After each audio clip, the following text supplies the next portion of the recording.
શ્રેષ્ઠ શિક્ષણની વાતો વચ્ચે કડવી વાસ્તવિકતા સામે આવી છે। ગુજરાતના આદિવાસી વિસ્તારના એક ગામમાં બાળકો છેલ્લા 4 વર્ષથી તંબુની નીચે ભણવા મજબૂર બન્યા છે। સ્થાનિકોએ જાતે જ તાડપત્રીનો તંબુ ઊભો કરી અને ભણતરની વ્યવસ્થા કરી। ત્યારે સવાલ એ થાય કે શું આ જ છે આપણા દેશના ભવિષ્યનો પાયો? ભણશે ગુજરાત, આગળ વધશે ગુજરાતના દાવાઓમાં કેટલો દમ છે તે જોવા આદિવાસી વિસ્તારોની મુલાકાત લેવી જોઈએ। છોટાઉદેપુરના કવાંટ તાલુકાના સૈડી વાસણ ગામની પ્રાથમિક શાળાની હાલત દયનીય છે। અહીંના ગટોલ ફળિયામાં આવેલી શાળાના બાળકો ખુલ્લા તંબુ નીચે અભ્યાસ કરી રહ્યા છે। ધોરણ 1 થી 5ના 54 બાળકો છેલ્લા 4 વર્ષથી તંબુ નીચે બેસીને અભ્યાસ કરી રહ્યા છે। બાળકો ટાઢ, તડકો અને તાપ સહન કરી ભણવા માટે મજબૂર છે। અને અમે દર વર્ષે ગામના લોકોને બધા મળીને બંબુ કાપી લાવીએ, લાકડા કાપી લાવીએ અને તાડપત્રી લાવીએ અને દર વર્ષે અમે ગામના લોકોને ભેગા કરીએ અને દર વર્ષે અમે આ કામ કરીએ છીએ 4 વર્ષથી। અને અમે આગળ રજૂઆત કરતા કે ટેન્ડર કોઈ લેતું નહીં। 4 વર્ષ થઈ ગયા જે જર્જરિત હાલતમાં હતી એ તોડી પાડેલી હતી।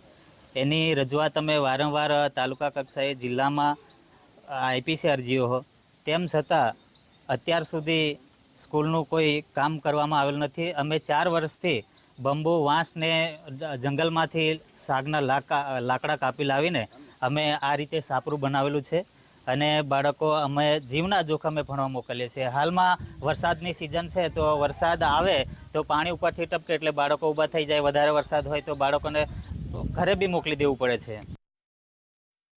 ગટોલ ફળિયામાં 700થી વધુ લોકો રહે છે। 4 વર્ષ પહેલા અહીંની જૂની શાળા જર્જરિત થતા તેને તોડી પાડવાનો સરકારે નિર્ણય લેવાયો, પરંતુ નવી શાળા બની નથી। નવી શાળા માટે જમીન પણ ફાળવવામાં આવી।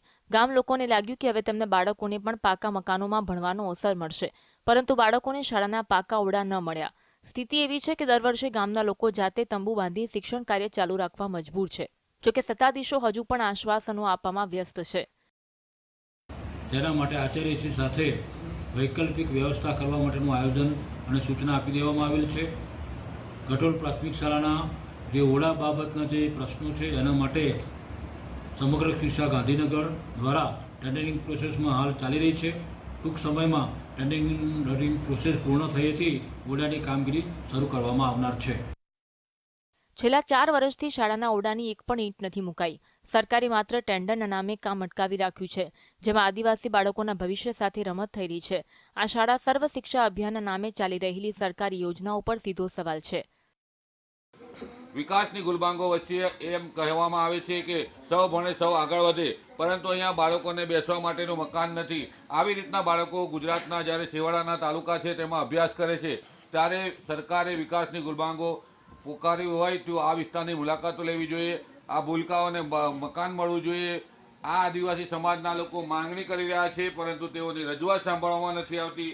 આવી રીતના ગુજરાત અભ્યાસ કરી રહ્યું છે, ત્યારે આ બાળકોને પ્રાથમિક શાળાનું મકાન નેતાઓ ક્યારે અપાવશે? સરકારી તરફ કહે છે સૌ ભણે સૌ આગળ વધે, પરંતુ આવી રીતના કેવી રીતના ભણશે બાળકો કે શાળાનું મકાન જ નથી? રફીક ધણીવાલા, GSTV, છોટાઉદેપુર।